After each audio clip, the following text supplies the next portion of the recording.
To my YouTube channel. So കുറേ നാളുകൾക്ക് ശേഷമാണ് ഒരു ലോങ് വീഡിയോ ഞാൻ ആയിട്ട് വരുന്നത്. സോ എനിക്കറിയാം ഞാൻ ഇന്ന് വരുന്നത് കമ്മ്യൂണിറ്റി ഹെൽത്ത് നഴ്സിംഗിൻ്റെ ഒരു സീരീസ് ആയിട്ടാണ്. അപ്പോൾ നമുക്ക് 6th സെമ്മിൻ്റെ 7th സെമ്മിൻ്റെ അതായത് പീഡിയാട്രിക്, സൈക്കാട്രി, മാനേജ്മെൻ്റ് ഒക്കെ നമുക്ക് തുടങ്ങാം. But still community is also very important thing. അപ്പോൾ KUHS കേരള യൂണിവേഴ്സിറ്റിക്കും അതുപോലെ തന്നെ നമ്മുടെ രാജീവ് ഗാന്ധി യൂണിവേഴ്സിറ്റിക്ക് എക്സാം ഇതുവരെ കഴിഞ്ഞിട്ടില്ല. ഓക്കെ, MGR യൂണിവേഴ്സിറ്റിയുടെ എക്സാം, അതുപോലെ കേരള യൂണിവേഴ്സിറ്റിയുടെ എക്സാം, പല പല യൂണിവേഴ്സിറ്റിയുടെ എക്സാം ഓൾറെഡി കമ്മ്യൂണിറ്റിയുടെ അതുപോലെ എഡ്യൂക്കേഷൻ്റെ കഴിഞ്ഞിട്ടുണ്ട്. ആഫ്റ്റർ ഓൾ ഇനി രാജീവ് ഗാന്ധി യൂണിവേഴ്സിറ്റിയുടെ മാത്രമായിരിക്കാം പെൻഡിങ് ഉള്ളത്. സോ ഇത് എല്ലാവർക്കും വേണ്ടിയാണ്. കാരണം ഈ പറയുന്ന യൂട്യൂബ് വീഡിയോസ് എന്ന് പറയുന്നത് ഓൾറെഡി റെക്കോർഡഡ് ആയിട്ടുള്ളതാണ്. ഓക്കെ, സോ റെക്കോർഡഡ് ആയിട്ടുള്ളതായതുകൊണ്ട് തന്നെ നിങ്ങൾക്ക് എപ്പോൾ വേണമെങ്കിലും അത് കാണാൻ പറ്റും. ഇപ്പോൾ എന്താ പറയുന്നത്, ഇപ്പോഴത്തെ 4th സെം അതായത് 3rd സെം കഴിഞ്ഞ് 4th സെം സ്റ്റുഡൻസിന് ഉടനെ തന്നെ 5th സെം ആവും. അപ്പോൾ അവർക്കിത് യൂസ്ഫുൾ ആവും. സോ കമ്മ്യൂണിറ്റി ഹെൽത്ത് നഴ്സിംഗിൻ്റെ ചാപ്റ്റർ 1ൻ്റെ രാജീവ് ഗാന്ധിക്ക് ഇത് നല്ല യൂസ്ഫുൾ ആയിരിക്കും. ചാപ്റ്റർ 1ൻ്റെ ഇമ്പോർട്ടൻറ്റ് ക്വസ്റ്റ്യൻ സീരീസാണ്. അതിന് പുറമെ തന്നെ ചാപ്റ്റർ 1 ഞാൻ ഡീറ്റെയിൽ ആയിട്ട് എടുക്കുന്നതായിരിക്കും. സോ നമുക്ക് ക്വസ്റ്റ്യൻ സീരീസ് കടന്നിട്ട് നമുക്ക് പീഡിയാട്രിക് ഒക്കെ എടുക്കാം കേട്ടോ. സോ നമുക്ക് ചാപ്റ്റർ 1 എന്ന് പറയുന്നത് one of the very very important ആയിട്ടുള്ളൊരു ചാപ്റ്ററാണ്. ഈ ഒരു ചാപ്റ്റർ എന്ന് പറയുന്നത് നമ്മൾ പൊതുവേ അധികം ഇമ്പോർട്ടൻസ് കൊടുത്തില്ലെങ്കിൽ പോലും ഏതെങ്കിലും ഒരു ക്വസ്റ്റ്യനെങ്കിലും നമുക്ക് MCQ ആയിട്ടോ 2 മാർക്കായിട്ടോ അല്ലെങ്കിൽ 15 മാർക്കായിട്ടൊക്കെയോ ചോദിക്കുന്നുണ്ടായിരുന്നു. സോ അതുകൊണ്ട് തന്നെ ഈ ഒരു ഫസ്റ്റ് ചാപ്റ്ററിൽ എല്ലാം തന്നെ നിങ്ങൾ പഠിച്ചിരിക്കണം. ആൻഡ് ഏറ്റവും കൂടുതൽ കണ്ടുവരുന്ന ക്വസ്റ്റ്യൻസാണ് നമ്മൾ ഈ ഒരു പോർഷനിൽ പഠിക്കാനായിട്ട് പോകുന്നത്. സോ നമുക്ക് നോക്കാം. സോ ഇതിൽ നമ്മൾ ഫസ്റ്റായിട്ട് നോക്കുന്നത് അതിൻ്റെ ഡെഫിനിഷൻസ് ആണ്. പൊതുവേ ചോദിച്ചിട്ടുള്ളതാണ്, what is a public health? Public ഹെൽത്തിൻ്റെ ഡെഫിനിഷൻ എന്താണ്? Public health is a science and art of preventing disease, prolonging life and promoting health through organised effort of society, communities and individuals. അപ്പോൾ public health എന്ന് പറയുന്നത് എന്താണ്? അതൊരു science ആണ്. And also it's a art of preventing disease. അതായത് നമ്മുടെ public health എന്ന് പറയുന്നത് എന്താണ്? ചുറ്റും കുറേ ആളുകളുണ്ട്. ഒരു ഇൻഡിവിജ്വലിനെ മാത്രം ഓർഗനൈസ് ചെയ്യുന്ന ഒരു സബ്ജക്റ്റ് അല്ല ഈ പറയുന്ന കമ്മ്യൂണിറ്റി എന്ന് പറയുന്നത്. നമ്മൾ കമ്മ്യൂണിറ്റി പോസ്റ്റിങ്ങിലൊക്കെ പോയിട്ടുള്ള ആളുകളാണ്. സോ കമ്മ്യൂണിറ്റി എന്ന് പറയുന്നത് എന്താണ്? Group of people which include family, individuals, അങ്ങനെ കുറേ ആളുകളുള്ളൊരു ഒരു ഗ്രൂപ്പ് ഓഫ് പീപ്പിൾ ഉള്ളൊരു സ്ഥലമാണ്. അപ്പോൾ പബ്ലിക് ഹെൽത്ത് എന്ന് പറയുന്നത് ഇറ്റ് ഈസ് എ സയൻസ്. അവിടെ എന്താണ് മെയിനായിട്ട് നമ്മുടെ അൾട്ടിമേറ്റ് എയിം എന്ന് പറയുന്നത് പ്രിവെൻഷൻ ഓഫ് ഡിസീസ്. അപ്പോൾ മെയിനായിട്ട് നമുക്ക് ഈ ഒരു കമ്മ്യൂണിറ്റി ഹെൽത്ത് നഴ്സിൽ curative, preventive, rehabilitative and promotive, ഈ ഒരു 3-4 കാര്യങ്ങളാണ് മെയിനായിട്ട് നമ്മൾ ഫോക്കസ് കൊടുക്കുന്നത്. And promoting health through organised effort of society മാത്രമല്ല കമ്മ്യൂണിറ്റി ആൻഡ് ഇൻഡിവിജ്വൽസ്. ഈ പറയുന്ന കമ്മ്യൂണിറ്റി ഹെൽത്ത് എന്ന് പറയുന്നത് ഗവൺമെൻറ് നമുക്ക് ഒത്തിരിയേറെ ഇനീഷ്യേറ്റീവ്സ് തന്നിട്ടുണ്ട്. നമുക്ക് കുറേ പ്രോഗ്രാംസ് നമുക്കിപ്പോൾ നിലവിൽ നമ്മുടെ നാട്ടിലും അതുപോലെ ചുറ്റുപാടിലും ആശാ വർക്കേഴ്സിനെ നമ്മൾ കാണുന്നുണ്ട്. അതുപോലെ നമ്മുടെ PHSEs കാണുന്നുണ്ട്. ഇപ്പം നമുക്ക് എന്തെങ്കിലും നമ്മൾ കുറേ വാക്സിൻസ് എടുത്തിട്ടുള്ള ആൾക്കാരാണ്.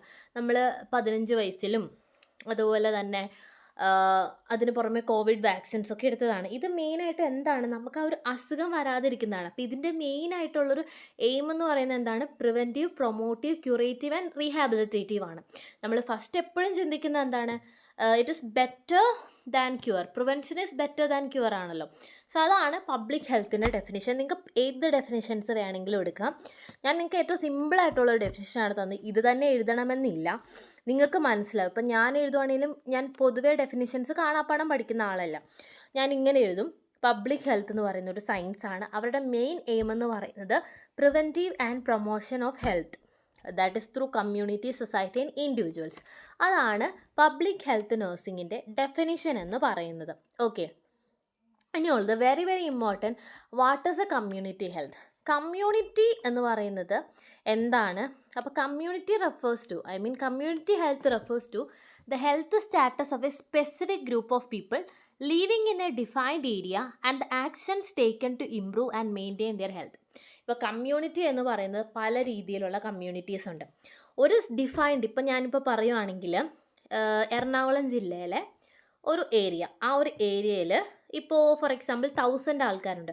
1000 ആൾക്കാരിൽ ചുറ്റി വരുന്ന പോപ്പുലേഷൻ. ആ പോപ്പുലേഷനിൽ നമ്മൾ ഓരോരോ ആശാ വർക്കേഴ്സിനെയും ഓരോ PHC നമ്മൾ കൊടുത്തിട്ട് അതിനനുസരിച്ചിട്ടുള്ള അവരുടെ ഹെൽത്തും കാര്യങ്ങളും നമ്മൾ ശ്രദ്ധിക്കുന്നു.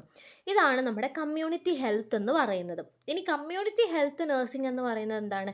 ഒരു ബ്രാഞ്ച് ഓഫ് നഴ്സിംഗ് ആണ്. നമ്മളെന്ന് പറയുന്നത് എന്താണ്? ഒരു കമ്മ്യൂണിറ്റി ഹെൽത്ത് നേഴ്സാണ്. നമ്മളൊരു ബ്രാഞ്ച് ഓഫ് നേഴ്സാണ്. That is focus on promoting, maintaining and restoring health of ഇൻഡിവിജ്വൽസും അതുപോലെ families and communities through preventive, promotive, വേണമെങ്കിൽ ക്യൂറേറ്റീവ് എന്ന് ആഡ് ചെയ്യും, ആൻഡ് റീഹാബിലിറ്റേറ്റീവ് കെയർ. സോ ഇതാണ് നമ്മുടെ കമ്മ്യൂണിറ്റി ഹെൽത്ത് നഴ്സിങ്ങിൻ്റെ ഡെഫിനിഷൻ എന്ന് പറയുന്നത്. ഓക്കെ, അതൊരു ബ്രാഞ്ച് ഓഫ് നഴ്സിംഗ് ആണ്. മെയിനായിട്ട് അവർ ഡീൽ ചെയ്യുന്ന എന്താണ്? നമ്മുടെ ഹെൽത്ത് പ്രൊമോട്ട് ചെയ്യുക, എന്തെങ്കിലും ഡിസീസ് വരുമ്പോൾ പ്രിവെൻറ്റ് ചെയ്യുകയും. അതിപ്പോൾ നമ്മൾ ഒറ്റൊരാളെയല്ല കൺസിഡർ ചെയ്യുന്നത്. ഇപ്പം നമ്മളിപ്പോൾ എന്താ പറയുന്നത്, വേറെ സബ്ജക്റ്റ് അല്ല, ഓരോരോ ആളുകളെയാണ് നമ്മൾ ഫോക്കസ് ചെയ്യുന്നത്. അപ്പോൾ ഓരോരോ ആളുകൾക്കനുസരിച്ചാണ് നമ്മൾ നമ്മുടെ നഴ്സിംഗ് കെയർ പ്ലാനും അതുപോലെ തന്നെ പ്രോസസ്സൊക്കെ നമ്മൾ എന്താണ് ഉണ്ടാക്കിയേക്കുന്നത്. പക്ഷേ ഇവിടെ എന്ന് പറയുമ്പോൾ അങ്ങനെയല്ല. ഇവിടെ എന്ന് പറയുമ്പോൾ നമ്മൾ മെയിനായിട്ടും ഫോക്കസ് ചെയ്യുന്നത് എന്താണെന്ന് വെച്ച് കഴിഞ്ഞാൽ നമ്മൾ ഒരു കമ്മ്യൂണിറ്റീനെയാണ് ഫോക്കസ് ചെയ്യുന്നത്. ഒരു ലാർജ് പോപ്പുലേഷനാണ് നമ്മൾ ഫോക്കസ് ചെയ്യുന്നത്. ഡിഫറെൻറ്റ് ടൈപ്സ് ഓഫ് പ്രോഗ്രാംസ് ഞാൻ ഈ ഒരു സീരീസിൽ നിങ്ങളെ പഠിപ്പിക്കും. ഡിഫറെൻറ്റ് ടൈപ്സ് ഓഫ് ഡിസീസസ് നിങ്ങൾ പഠിക്കും. അങ്ങനെ കുറേ കാര്യങ്ങൾ നമ്മൾ ഇതിലൂടെ പഠിക്കും. സോ ഇതാണ് community health. What is community health nursing? Okay, നിങ്ങൾക്കൊരു ഐഡിയ കൊണ്ടുവരാനാണ്. ഇപ്പോൾ പൊതുവേ നിങ്ങളെല്ലാവരും പഠിച്ചു തുടങ്ങിയ ആൾക്കാരായിരിക്കാം. ഇതിനെപ്പറ്റി ഒരു ഐഡിയ ഇല്ലാത്തവർക്ക് വേണ്ടിയാണ് ഞാൻ പറയുന്നത്. കമ്മ്യൂണിറ്റി എന്ന് പറയുന്ന ഒരു ഹോൾ പോപ്പുലേഷനെ കൺസിഡർ ചെയ്യും. ബാക്കി സബ്ജക്റ്റ് നമ്മൾ ഓരോരുത്തരെ കൺസിഡർ ചെയ്യും. സോ അതുകൊണ്ടാണ് ഞാൻ ഇങ്ങനെ ഡീറ്റെയിൽ ആയിട്ട് പറയുന്നത്. സോ ഇനി അടുത്തത് നമുക്ക് നോക്കാം. ഇനി എന്താണ് കമ്മ്യൂണിറ്റി ഹെൽത്ത് നഴ്സിംഗിൻ്റെ സ്കോപ്സ് എന്നുള്ളൊരു ക്വസ്റ്റ്യൻ ചോദിക്കും. 2 മാർക്കിന് ചോദിക്കാം.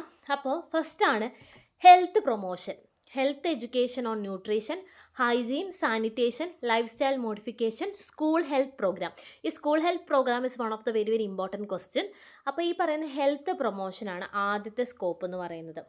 മെയിനായിട്ടും as A community health nurse എന്ന് പറയുന്നത് നമുക്ക് ഹെൽത്ത് എഡ്യൂക്കേഷൻ കൊടുക്കുക. അത് ഏത് ഡിസീസ് കണ്ടീഷനിൽ വേണ്ടെങ്കിൽ ആവാം, അല്ലെങ്കിൽ ഇമ്പോർട്ടൻസ് ന്യൂട്രിയൻസ് ഫുഡ്സിനെ പറ്റിയാവാം, ഇപ്പോൾ ഹാൻഡ് വാഷിംഗ് സ്റ്റെപ്സിനെ പറ്റിയാവാം, സാനിറ്റേഷനെ പറ്റി, വൃത്തി, അതുപോലെ തന്നെ ശുചിത്വം, ഇതിനെ പറ്റിയൊക്കെ ആയിരിക്കാം. അതുപോലെ തന്നെ ലൈഫ് സ്റ്റൈൽ മോഡിഫിക്കേഷൻ. നമുക്കറിയാം നമ്മുടെ ഇന്ത്യയിൽ ഏറ്റവും പ്രിവാലൻ്റ് ആയിട്ട് കാർഡിയോവാസ്കുലർ ഡിസീസസ് ഇങ്ങനെ കൂടിക്കൊണ്ടിരിക്കുകയാണ്. സോ അതിന് എതിരെയായിട്ട് നമ്മൾ എന്തൊക്കെ കാര്യങ്ങളാണ് ചെയ്യേണ്ടത്, അത് വരാതിരിക്കാൻ വേണ്ടി ചെയ്യുന്ന പല ലൈഫ് സ്റ്റൈൽ മോഡിഫിക്കേഷൻ, അത് എക്സസൈസ് ആവാം, അതുപോലെ എങ്ങനെ നമ്മൾ സ്ട്രെസ് മാനേജ് ചെയ്യാം, നമ്മൾ മെഡിറ്റേഷൻ, യോഗ, അങ്ങനെ പല കാര്യങ്ങൾ നമ്മൾ ഹെൽത്ത് എഡ്യൂക്കേഷൻ ചെയ്യാം. അതായത് നമ്മൾ പൊതുവേ ഹെൽത്ത് എഡ്യൂക്കേഷൻ നമ്മളെല്ലാവരും ചെയ്യുന്നവരാണ്. നമ്മൾ പൊതുവേ കമ്മ്യൂണിറ്റിക്ക് ഏതോ ലാംഗ്വേജ് ആണോ മനസ്സിലാവുന്നത് ആ ലാംഗ്വേജിലാണ് ചെയ്യുന്നത്. നമ്മൾ ഒരിക്കലും ഹെൽത്ത് എഡ്യൂക്കേഷൻ ഇംഗ്ലീഷിൽ ചെയ്യാറില്ല. ഇപ്പം മലയാളത്തിലാണെങ്കിൽ നമ്മൾ മലയാളത്തിൽ ചെയ്യണം, തമിഴിലാണെങ്കിൽ തമിഴ് ചെയ്യണം. കാരണം അവിടുത്തെ ഏറ്റവും കൺവീനിയൻ്റ് ആയിട്ടുള്ള ലാംഗ്വേജസ് വേണം എടുക്കാൻ. അതുപോലെ സ്കൂൾ ഹെൽത്ത് പ്രോഗ്രാം, നമുക്കറിയാം സ്കൂളെന്ന് പറയുന്നതാണ് ഏറ്റവും കൂടുതൽ ഇപ്പോൾ ഒരു കുട്ടികൾ 6 to 8 മണിക്കൂർ സ്പെൻഡ് ചെയ്യുന്ന ഒരിടം. സോ അതുകൊണ്ട് തന്നെ അവർക്ക് കൂടുതൽ ക്യാച്ച് ചെയ്യാനും കുറേ കാര്യങ്ങൾ നമ്മൾ സ്കൂളിൽ പഠിക്കുമ്പോൾ തന്നെ നമുക്ക് ഒത്തിരിയേറെ അവയർനെസ് പ്രോഗ്രാംസും കാര്യങ്ങളും നമുക്ക് കിട്ടിയിട്ടുണ്ട്. അതിൻ്റെ മെയിൻ റീസൺ എന്താണ്? നമ്മൾ ഹെൽത്തി ആയിരിക്കാനും അതുപോലെ തന്നെ നമ്മൾ പല ആൽക്കഹോൾ അഡിക്ഷൻ അതുപോലുള്ള ഡ്രഗ് അഡിക്ഷൻസൊക്കെ ഒഴിവാക്കാൻ വേണ്ടിയും അതുപോലെ മെൻസ്ട്രൽ ഹൈജീനെ പറ്റിയും ഒക്കെ നമുക്ക് ഇഷ്ടം പോലെ ക്ലാസ് തന്നിട്ടുണ്ട്.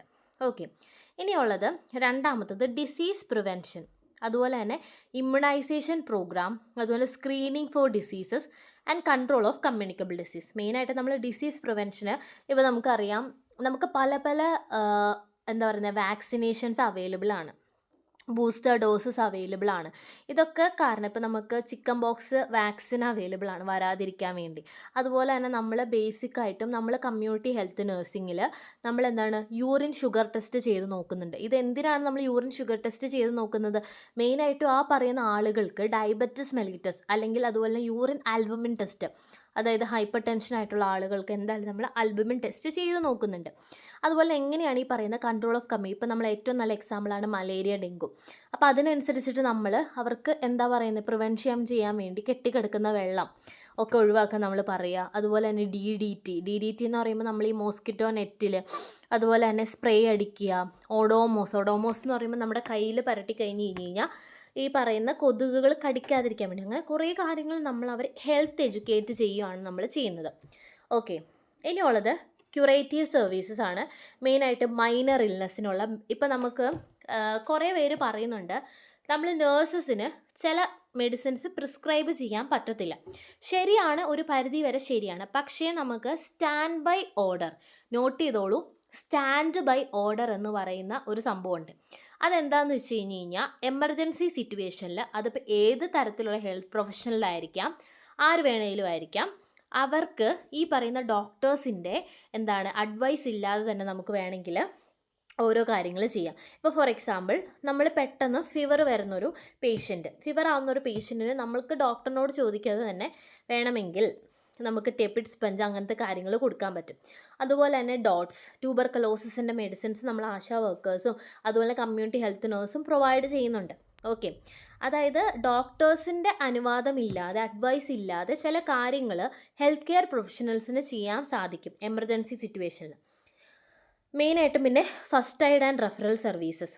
ഇപ്പോൾ ഫസ്റ്റ് എയ്ഡ് എന്ന് പറയുന്നത് നമ്മൾ ബേസിക്കായിട്ട് എല്ലാവരും അറിഞ്ഞിരിക്കേണ്ട കാര്യമാണ്. അത് നമ്മൾ ചെയ്യണം. ഇപ്പം ഫോർ എക്സാമ്പിൾ പെട്ടെന്ന് പാമ്പ് കടിയേറ്റു എന്ന് വിചാരിക്കുമ്പോൾ നമ്മൾ എന്താണ് മെയിനായിട്ട് ചെയ്യുന്നത്? നല്ലോണം ആ ഒരു പാമ്പ് കടിയേറ്റ സ്ഥലത്ത് ആ ഒരു ആൻറ്റിവെനം ഉള്ളിൽ പോകാതിരിക്കാൻ നമ്മൾ നല്ലോണം സോപ്പും അതുപോലെ തന്നെ വെള്ളവും വെച്ചിട്ട് ഒരു ഏകദേശം കുറേ സമയം നമ്മളത് കഴുകി കളഞ്ഞിട്ട് നല്ലോണം കെട്ടി വെച്ചാലാണ് നമ്മൾ അങ്ങനത്തെ കുറേ ടൈപ്പ്. പിന്നെ അതുപോലെ തന്നെ CPR എന്ന് പറയുന്നത് ഏതൊരു മനുഷ്യനും അറിയാവുന്ന ഇപ്പം ആളുകൾക്ക് ചെയ്യാൻ പറ്റുന്നതാണ്. ഓക്കെ, പിന്നെ ഉള്ളത് ഹോം ബേസ്ഡ് കെയർ, അതായത് ഹോം നേഴ്സസ് ഒക്കെ അവൈലബിൾ ആണ്, റീഹാബിലിറ്റേറ്റീവ് സർവീസസ് അവൈലബിൾ ആണ്. അതുപോലെ തന്നെ ക്രോണിക്കലി ഇൽ പേഷ്യൻ്റ് നമുക്ക് കെയർ ചെയ്യാൻ പറ്റും. അതുപോലെ തന്നെ ഡിസേബിലിറ്റി ലിമിറ്റേഷൻ, അതായത് ഫോർ എക്സാമ്പിൾ ലെപ്രസി എന്ന് പറയുന്നതാണ് നമ്മുടെ കുഷ്ഠരോഗം. ഈ പറയുന്ന ലെപ്രസി എന്ന് പറയുന്നത് ഭയങ്കര ഒരു നമുക്ക് പറയാൻ അത്രയും ദുർഗന്ധമൊക്കെ വരുന്ന ഒരു ടൈപ്പ് ഓഫ് കുഷ്ഠരോഗം നമുക്കറിയാലോ. ചില ആളുകൾക്ക് കൈകളും കാലുകളും ഇത് നഷ്ടപ്പെടുന്നുണ്ട്. സോ അപ്പോൾ അത് വേഗം തന്നെ ഡിറ്റക്റ്റ് ചെയ്തിട്ട് ഈ ആളുകൾക്ക് ആ പറയുന്ന ഡിസേബിൾ ആവാതിരിക്കാൻ വേണ്ടി ഈ ആശാ വർക്കേഴ്സ് ഹോം വിസിറ്റ് ഒക്കെ നടത്താറുണ്ട്, അത് കണ്ടുപിടിക്കാൻ വേണ്ടി. പിന്നെ അതുപോലെ ഫോളോ അപ്പ് സർവീസസ്, അതൊക്കെ ഇതൊക്കെയാണ് സ്കോപ്പ് എന്ന് പറയുന്നത്. പല ടൈപ്പ് ഓഫ് സ്കോപ്പ് ഉണ്ട്. ഓക്കെ, പിന്നെ maternal and child health services, antenatal, അതായത് ഇൻട്രാനാറ്റൽ, പോസ്റ്റ്നാറ്റൽ, അതായത് പ്രസവത്തിന് മുമ്പും പ്രസവത്തിൻ്റെ സമയവും പ്രസവത്തിന് ശേഷവും നമ്മൾ ഈ പറയുന്ന ആളുകൾക്ക് കെയർ കൊടുക്കണം അല്ലേ. അപ്പോൾ നമ്മൾ പല PN വിസിറ്റും AN വിസിറ്റും ഒക്കെ മിനിമം 4 തവണയെങ്കിലും ഇപ്പോൾ നമുക്ക് ഫ്രീ ആയിട്ട് പല പ്രോഗ്രാംസ് ഉണ്ട്. നമ്മൾ പഠിക്കുമ്പോൾ നമുക്ക് മനസ്സിലാവും. അതായത് ഇപ്പോൾ പ്രൈവറ്റ് ഡോക്ടേഴ്സ് തമ്മിലുള്ളൊരു സ്കീമാണ്, അതിൻ്റെ ഒത്തിരി സ്കീംസ് ഉണ്ട്. ഓക്കെ, പിന്നെ child care and growth monitoring, നമുക്ക് ഗ്രോത്ത് ചാർട്ടൊക്കെ ഉണ്ട്. ഗ്രോത്ത് ചാർട്ടിലൊക്കെ നമുക്ക് കാണിക്കാൻ പറ്റും. പിന്നെ family planning service, family planning നമ്മൾ കോണ്ടംസ് ഡിസ്ട്രിബ്യൂട്ട് ചെയ്യുക, കോപ്പർട്ടി, അങ്ങനത്തെ കാര്യങ്ങൾ. പിന്നെ അതുപോലെ school health services, health checkup, immunization, health education for students, അതൊക്കെയാണ് ഈ സ്കൂൾ ഹെൽത്ത് സർവീസസ്. പിന്നെ ഉള്ളത് ഒക്കുപേഷണൽ ഹെൽത്ത്. ഇപ്പോൾ ഒക്കുപേഷണൽ ഹെൽത്ത് എന്ന് പറയുന്ന മെയിനായിട്ടും ഈ ആളുകളിപ്പോൾ ഫാക്ടറി വർക്ക് ചെയ്യുന്ന ആളുകളൊക്കെ ഗോഗിൾസ് ഒന്നും യൂസ് ചെയ്യാതെ നമ്മൾ ചെയ്യുവാണെങ്കിൽ അവർക്ക് പൊടി പെട്ടെന്ന് അടിക്കും, മാസ്ക് യൂസ് ചെയ്യുക, അങ്ങനെയൊക്കെ നമ്മൾ ചെയ്യുക. പിന്നെ നാഷണൽ ഹെൽത്ത് പ്രോഗ്രാം, നമുക്ക് ഒത്തിരിയേറെ നാഷണൽ ഹെൽത്ത് പ്രോഗ്രാംസ് അവൈലബിൾ ആണ്. Okay, like immunization program, national leprosy eradication, അങ്ങനെ പല പ്രോഗ്രാംസ് ഉണ്ട്. അത് നമുക്ക് നടക്കുന്നുണ്ടോ എന്ന് നമുക്ക് ചെയ്യാം. പിന്നെ റിസർച്ച് ചെയ്യാൻ പറ്റും, അഡ്മിനിസ്ട്രേഷൻ, അങ്ങനെ പല കാര്യങ്ങളുണ്ട്. ഇനിയുള്ള ഇമ്പോർട്ടൻ്റ് ആയിട്ടുള്ളൊരു ക്വസ്റ്റ്യനാണ് dimensions of health. It's very important. നിങ്ങൾ ക്വസ്റ്റ്യൻ പേപ്പർ പ്രസൻറ്റ് ചെയ്യുമ്പോൾ മെയിനായിട്ടും നിങ്ങൾക്ക് അതിനു മുന്നേ ഞാനൊരു കാര്യം ചെയ്യാം. എന്താണ് ഹെൽത്ത് എന്ന് പറയുന്നത്? ഓക്കെ, വാട്ട് ഈസ് ഹെൽത്ത് എന്ന് പറയുന്നത്? ഹെൽത്ത് എന്ന് പറയുന്നത് is a state of complete physical, mental and social wellbeing and not merely absence of disease or infirmity. It is defined by WHO. നമുക്ക് എല്ലാവർക്കും, എല്ലാ മെഡിക്കൽ സ്റ്റുഡൻസിനും കാണാപ്പാടമായിട്ടുള്ളൊരു ഡെഫിനിഷനാണ് ഹെൽത്തിൻ്റെ ഡെഫിനിഷൻ. ഇത് നിങ്ങൾ എഴുതുക. കാരണം ഇപ്പോൾ എന്ത് റിലേറ്റഡ് ആയിട്ടുള്ള ക്വസ്റ്റ്യൻ ചോദിച്ചാലും ഹെൽത്ത് എന്താണ് എന്ന് നമുക്ക് എഴുതാനായിട്ട് പറ്റും. WHO ഓക്കെ കൊടുത്തേക്കുന്ന ഈ ഒരു ഹെൽത്തിൻ്റെ ഡെഫിനിഷൻ എല്ലാവർക്കും അറിയാവുന്നതാണ് ഞാൻ വിശ്വസിക്കുന്നു. അറിയില്ലെങ്കിൽ നിങ്ങൾ ഇപ്പം തന്നെ പഠിക്കാം. ഓക്കെ, നമുക്ക് അറിയില്ലെങ്കിൽ നമ്മൾ ഇപ്പം തന്നെ ഇത് പഠിക്കുന്നത് വളരെ നല്ലതായിരിക്കും. കാരണം എന്താണെന്ന് വെച്ച് കഴിഞ്ഞ് കഴിഞ്ഞാൽ ഹെൽത്തിൻ്റെ ഡെഫിനിഷൻ നമ്മൾ ബേസിക്കായിട്ടും അറിഞ്ഞിരിക്കേണ്ടതാണ്. ഓക്കെ, ഇത് അറിയില്ലെങ്കിൽ തന്നെ നമുക്ക് എന്താ പറയുന്നത്, ഒരു like as A medical student we should know the definitions of health. Okay, അപ്പോൾ നമുക്ക് അതാണ് ഡെഫിനിഷൻസ് ഓഫ് ഹെൽത്ത്. അപ്പോൾ നമ്മളൊരു ഡയമെൻഷൻസ് ഓഫ് ഹെൽത്ത് ചോദിക്കുകയാണെങ്കിൽ നമ്മൾ ഫസ്റ്റ് ഇൻട്രൊഡക്ഷൻ കൊടുക്കുക, എന്നിട്ട് ഹെൽത്തിൻ്റെ ഡെഫിനിഷൻ കൊടുക്കുക, അതിനുശേഷം നമ്മൾ ഡയമെൻഷൻസ് ഓഫ് ഹെൽത്ത് ഇങ്ങനെ കുറച്ച് എന്താ പറയുന്നത്, നമ്മുടെ പ്രസൻറ്റേഷൻ വളരെ ഇമ്പോർട്ടൻ്റ് ആണ്. സോ ഡയമെൻഷൻസ് ഓഫ് ഹെൽത്തിൽ നമുക്ക് എന്തൊക്കെയുണ്ട്, ഇമോഷണൽ ഉണ്ട്, മെയിനായിട്ടും ഫിസിക്കൽ, മെൻ്റൽ ആൻഡ് സോഷ്യലാണ്. അതുപോലെ തന്നെ എന്താണ്, spiritual, emotional, occupational, intellectual, financial, environmental and social. So ഇതൊക്കെയാണ് മെയിനായിട്ട് നമ്മുടെ ഡൈമെൻഷൻസ് ഓഫ് ഹെൽത്ത് എന്ന് പറയുന്നത്. ഓക്കെ, എന്താണ് dimensions of health? Physical, mental, social, emotional, occupational, intellectual, spiritual, environmental, അങ്ങനെ ഡിഫറെൻറ്റ് ഡൈമെൻഷൻസ് ഉണ്ട്. ഓക്കെ, ഇത് നിങ്ങൾ ഓരോന്നും പിന്നീട് എക്സ്പ്ലെയിൻ ചെയ്യണം. ഓക്കെ, ഇത് എക്സ്പ്ലെയിൻ ചെയ്യുന്നതെന്ന് പറയുമ്പോൾ നിങ്ങൾക്ക് എന്ത് വേണമെങ്കിലും എഴുതാം. ഇപ്പോൾ ഫോർ എക്സാമ്പിൾ ഫിസിക്കൽ എന്ന് പറയുന്നത് എന്താണ്, it is very very easy. അതായത് നമുക്ക് ഫിസിക്കലി നമ്മൾ ഓക്കെ ആണെങ്കിൽ, അല്ലെങ്കിൽ ഫിസിക്കലി നമ്മൾ കംപ്ലീറ്റ്ലി വെല്ലാണെങ്കിൽ നമുക്ക് മെയിനായിട്ട് എന്താണ്, ഈ പറയുന്ന ഒരു ഫിസിക്കൽ ഡയമെൻഷൻസ് നമുക്ക് എഴുതാനായിട്ട് പറ്റും. ഓക്കെ, അതുപോലെ തന്നെ നമുക്ക് പിന്നെ എഴുതാവുന്നതാണ് സ്പിരിച്വൽ. അപ്പോൾ എന്തൊക്കെയാണ് എന്നുള്ള അതിൻ്റെ ഒരു ഡെഫിനിഷനും കാര്യങ്ങളുമാണ്. ഫിസിക്കൽ എന്ന് പറയുന്നത് റെക്കഗ്നൈസ്, ഇങ്ങനെയൊക്കെ വേണമെങ്കിൽ നിങ്ങൾക്ക് ചെയ്തിട്ട് പിന്നീട് അത് എന്താ പറയുക, നിങ്ങളുടെ ഒരു പേപ്പറിൽ ഇങ്ങനെയൊക്കെ നിങ്ങൾക്ക് പ്രസൻറ്റ് ചെയ്യാനായിട്ട് പറ്റും. ഓക്കെ, സോ ഫസ്റ്റാണ് ഫിസിക്കൽ ഡൈമെൻഷൻ എന്ന് പറയുന്നത്. So what is physical dimension? ഞാൻ ഇവിടെ ഫോളോ ചെയ്യുന്നത് പാർക്കിൻ്റെ ടെക്സ്റ്റ് ബുക്കാണ്. ഓക്കെ, സോ പാർക്കിൻ്റെ ടെക്സ്റ്റ് ബുക്കിൽ ഡൈമെൻഷൻസ് ഓഫ് ഹെൽത്ത് എന്ന് പറയുന്നത് nothing but perfect functioning of body, I mean recognising the need for physical activity, healthy food and sleep. അതായത് ഇവിടെ മെയിനായിട്ടും ഈസിയസ്റ്റ് വേ ഓഫ് അണ്ടർസ്റ്റാൻഡിങ് ആണ് ഫിസിക്കൽ ഡയമെൻഷൻ എന്ന് പറയുന്നത്. പിന്നെ ഉള്ളതാണ് മെൻ്റൽ ഡയമെൻഷൻ എന്ന് പറയുന്നത്. മെൻ്റൽ ഡയമെൻഷൻ എന്ന് പറയുന്നത് good mental health is the ability to respond to many varied experience of life with flexibility and sense of purpose. I means balance between the individual and surrounding world. അതാണ് സംഭവം. അതായത് we should have a proper coping of, എന്താ പറയുന്നത്, പെട്ടെന്നൊരു crisis വന്നാൽ നമ്മൾ എന്താണ്, ഇപ്പോൾ ഫോർ എക്സാമ്പിൾ ഇതിന് റിലേറ്റഡ് ആയിട്ടുള്ള എന്താണെന്ന് വെച്ച് കഴിഞ്ഞ് കഴിഞ്ഞാൽ, ഒരു മെൻ്റലി ഹെൽത്തി ആയിട്ടുള്ള ഒരു പേഴ്സൺ എന്ന് പറയുന്നത് ഫ്രീ ഫ്രം ഇൻറ്റേർണൽ കോൺഫ്ലിക്റ്റ്, അതായത് ഉള്ളിലുള്ള ആ ഒരു കോൺഫ്ലിക്റ്റ് ഒക്കെ ഇല്ലാതിരിക്കണം. അതുപോലെ തന്നെ ഒരു സെൽഫ് എസ്റ്റീം ഉള്ള ഒരാളായിരിക്കണം, നല്ല വെൽ അഡ്ജസ്റ്റഡ് ആയിരിക്കണം, നല്ല പ്രോബ്ലംസ് എല്ലാം നല്ലോണം ഫേസ് ചെയ്യുന്ന ആളായിരിക്കണം. അല്ലെങ്കിൽ ഓട്ടോമാറ്റിക്കലി നമുക്കറിയാം, നമ്മൾ സ്ട്രെസ്സ് കൂടുമ്പോൾ എന്താണ്, നമുക്ക് hyper tension, attack, cardio arrest പോലുള്ള പല സംഭവങ്ങൾ നമ്മൾ കണ്ടിട്ടുള്ളതാണ്. ഓക്കെ, ഇതൊക്കെയാണ് മെയിനായിട്ടും വരുന്നത്. പിന്നെ സോഷ്യൽ എന്ന് പറയുന്നത്, social wellbeing implies harmony and integration within the individual between each individual and other members of society. അതായത് നമ്മളിലും ഒരു ഹാർമണി വേണം, മറ്റുള്ളവർ തമ്മിലുള്ള ഒരു ഹാർമണി വേണം. സ്പിരിച്വൽ ഡയമെൻഷൻ എന്ന് പറയുന്നത് എന്താണ്, അത് മെയിനായിട്ടും ദൈവം, ആ ഒരു expanding A sense of purpose and meaning of life, അതാണ് സംഭവം. പിന്നെ ഇമോഷണൽ എന്ന് പറയുന്നതും അതുപോലെ ഈ മെൻ്റൽ ഡയമെൻഷൻ എന്ന് പറയുന്നത് ഏകദേശം കണക്റ്റഡ് ആണ്. ഇമോഷൻ എന്ന് പറയുന്നത് നമ്മൾ എക്സ്പ്രസ് ചെയ്യുന്നതാണ്, നമ്മുടെ ദേഷ്യം, ദുഃഖം, അതൊക്കെ. പിന്നെ ഉള്ളതാണ് നമ്മുടെ വേറെ ഒരെണ്ണം നിങ്ങൾക്ക് ആഡ് ചെയ്യാം, വൊക്കേഷണൽ ഡയമെൻഷൻ എന്ന് പറയുന്നത്. വൊക്കേഷണൽ എന്ന് പറയുന്നത് നമ്മുടെ ജോലി, വൊക്കേഷണൽ ഡയമെൻഷൻ, അതാണ് നമ്മുടെ ജോലി. നമ്മുടെ ജോലി ഉണ്ടെങ്കിലാണ് നമുക്ക് നല്ലോണം ഒരു സ്റ്റാൻഡേർഡ് ഓഫ് ലിവിങ് ഉണ്ടാവത്തുള്ളൂ. പിന്നെ ഉള്ളതാണ് നമ്മുടെ എൻവയോൺമെൻറ്റിൽ. നല്ലൊരു എൻവയോൺമെൻറ്റിൽ ജീവിച്ചില്ലെങ്കിൽ നമുക്ക് അസുഖങ്ങൾ വരാൻ ചാൻസ് ഉണ്ട്. ഫിനാൻഷ്യൽ, അതായത് നല്ലൊരു ഫിനാൻസ്, ഐ മീൻ നല്ല റിച്ച് ആയിട്ടുള്ള ആളുകൾക്കാണെങ്കിൽ നല്ല ഹോസ്പിറ്റൽസിൽ നല്ല ട്രീറ്റ്മെൻറ്റ് ചെയ്യാൻ പറ്റും. ഇൻ്റലക്ച്വൽ എന്ന് പറയുന്നത് നമുക്ക് നല്ലോണം ഐക്യു ഉണ്ടെങ്കിൽ നമുക്ക് അനുസരിച്ച് നമ്മുടെ ഹെൽത്ത് നമുക്ക് എന്താ പറയുന്നത്, ഇത് നമുക്ക് ഇമ്പ്രൂവ് ചെയ്യാനായിട്ട് പറ്റും. This are the dimensions of health എന്ന് പറയുന്നത്. സോ ഇതൊക്കെയാണ്. ഇത് നല്ലൊരു ഇമേജാണ്, ഞാൻ ഗൂഗിളിൽ നിന്ന് ഡൗൺലോഡ് ചെയ്തതാണ്. ഏകദേശം നല്ലൊരു എന്താ പറയുന്നത്, എല്ലാം ഇൻക്ലൂഡഡ് ആണ് ഒരൊറ്റ പേജിൽ. നിങ്ങൾക്ക് റിവൈസ് ചെയ്യാൻ വേണമെങ്കിൽ നിങ്ങൾക്ക് ഇത് സ്ക്രീൻഷോട്ട് എടുക്കാം. ഓക്കെ, ഇത് നിങ്ങൾക്ക് വേണമെങ്കിൽ സ്ക്രീൻഷോട്ട് എടുക്കാം, കാരണം ഇറ്റ് ഇസ് വെരി നൈസ്. അപ്പോൾ ഇതിൽ ഹെൽത്ത് എന്താണെന്ന് പറഞ്ഞിട്ടുണ്ട്, ഡൈമെൻഷൻസ് പറയുന്നുണ്ട്, പിന്നെ അതുപോലെ തന്നെ ഡിറ്റർമിനൻസ് ഓഫ് ഗുഡ് ഹെൽത്ത്. എന്തൊക്കെയാണ് ഡിറ്റർമിനൻസ് എന്ന് പറയുന്നത്? ഡിറ്റർമിനൻസ് ഏതൊക്കെയാണ്? Balanced diet and nutrition, clean environment and sanitation, regular physical activity, adequate rest and sleep, അതുപോലെ തന്നെ access to health care services, mental and emotional stability, ആ കാര്യങ്ങളൊക്കെ. പിന്നെ WHO എന്ന് പറയുന്നത്, what is WHO? It's a world health organization. ഇത് Geneva സ്വിറ്റ്സർലാൻഡിലാണ് ഇതുള്ളത്. അതിൻ്റെ ഹെഡ് ക്വാർട്ടേഴ്സ് എന്ന് പറയുന്നത്.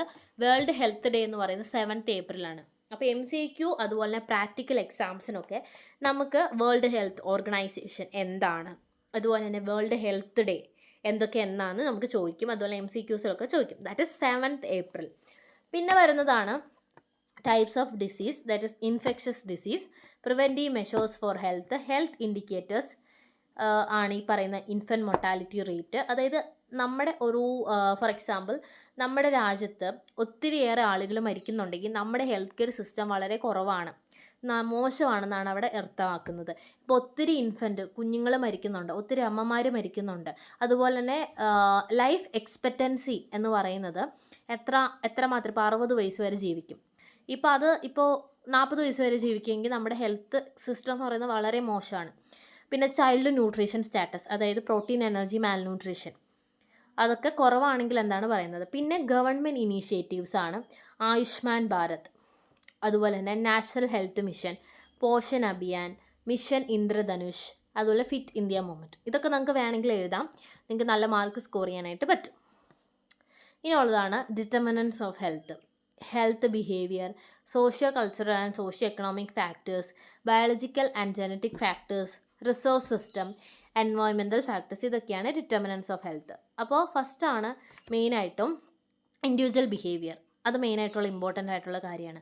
നമ്മുടെ സ്വഭാവം എന്ന് പറയുന്നത് നമ്മുടെ ഹെൽത്തിനെ ഒത്തിരി ഇൻഫ്ലുവൻസ് ചെയ്യും. നമ്മൾ നല്ലോണം ഡയറ്റ് ചെയ്തില്ലെങ്കിൽ, നമ്മൾ നല്ലോണം ന്യൂട്രീഷ്യസ് ഫുഡല്ല കഴിക്കണമെങ്കിൽ നമ്മുടെ ഹെൽത്തിനെ എഫക്റ്റ് ചെയ്യും. നമ്മൾ നല്ലോണം ഫിസിക്കലി ആക്റ്റീവ് അല്ല, നമ്മൾ എക്സസൈസ് ചെയ്യുന്നില്ലെങ്കിൽ നമ്മൾ ഒബീസിറ്റി വന്ന് നമുക്ക് ഒത്തിരി കാർഡിയോ വസ്കുലർ ഡിസീസ് വരും.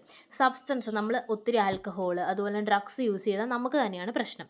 അതുപോലെ തന്നെ പിന്നെ ഉള്ളതാണ് ജനറ്റിക്സ് എന്ന് പറയുന്നത്. ജനറ്റിക്സ് എന്ന് പറയുന്നത് പല അസുഖങ്ങൾ, ഇപ്പോൾ ഡയബറ്റിസ് മെലിറ്റസ്, ക്യാൻസർ പോലുള്ള പല അസുഖങ്ങൾ എന്ന് പറയുന്നത് എന്താണ് ജനറ്റിക്സ് ആണ്. സോ അത് വരാതിരിക്കാൻ നമ്മൾ മാക്സിമം നോക്കുക. പിന്നെ ജെൻഡർ, ഇപ്പോൾ ഫോർ എക്സാമ്പിൾ ഹാർട്ട് അറ്റാക്ക് എന്ന് പറയുന്നത് കൂടുതൽ നമ്മൾ കണ്ടുവരുന്ന മെയിൽസിലാണ്, അങ്ങനെ. ഇപ്പോൾ കൂടുതൽ കണ്ടുവരുന്നത് ചിൽഡ്രൻസിനാണ്, അങ്ങനെ. പിന്നെ കൾച്ചറൽ ആൻഡ് സോഷ്യൽ നോംസ്, ഇപ്പോൾ നമ്മുടെ കൾച്ചറൽ പ്രാക്ടീസസ് കാരണം, ഇപ്പോൾ ഫോർ എക്സാമ്പിൾ ഈ പറയുന്ന ചില ജൂവിഷ് ആയിട്ടുള്ള ആളുകൾ ബ്ലഡ് ട്രാൻസ്ഫ്യൂഷന് എതിരാണ്, അങ്ങനെയൊക്കെ. അതുപോലെ ഇമ്മ്യൂണൈസേഷൻ, ഹെൽത്ത് എഡ്യൂക്കേഷൻ, ഇതൊക്കെ നിങ്ങൾക്ക് വേണമെങ്കിൽ സ്ക്രീൻഷോട്ട് എടുക്കാം കേട്ടോ. ഇതാണ് മെയിനായിട്ടും ഡിറ്റർമിനൻസ് ഓഫ് ഹെൽത്ത്. എന്തായാലും നിങ്ങൾ എലാബറേറ്റ് ചെയ്യുക. മെയിൻ പോയിൻറ്റ്സ് ആണ് മെയിനായിട്ട്. കമ്മ്യൂണിറ്റി നോക്കുക ആൻഡ് എലാബറേഷൻ. ഓക്കെ, പിന്നെ ഉള്ളതാണ് levels of prevention. It is one of the very very important topic. നമ്മൾ നഴ്സിംഗ് ഫൗണ്ടേഷൻ തൊട്ട് പഠിക്കുന്നതാണ് ലെവൽസ് ഓഫ് പ്രിവെൻഷൻ എന്ന് പറയുന്നത്. ഫസ്റ്റാണ് that is primary, secondary and tertiary. നമ്മൾ പ്രൈമറി, സെക്കൻഡറി, ടെർഷ്യറി എന്ന് മാത്രം എഴുതാൻ പാടില്ല, പ്രൈമോഡിയൽ പ്രിവെൻഷനും കൂടി എഴുതണം. പ്രൈമോഡിയൽ പ്രിവെൻഷൻ എന്ന് പറയുന്നത് അസുഖങ്ങളൊന്നും വരില്ല, നമ്മൾ കുഞ്ഞിലേ ശീലിച്ച് വരുന്ന, അതായത് നമ്മൾ ചൈൽഡ്ഹുഡിലേ ശീലിച്ച് വരുന്ന പല ഹാബിറ്റും കാരണം നമുക്ക് അസുഖങ്ങൾ വരും. അതാണ് സംഭവം. പ്രൈമറി എന്ന് പറയുന്നത് ഇപ്പോൾ ഫോർ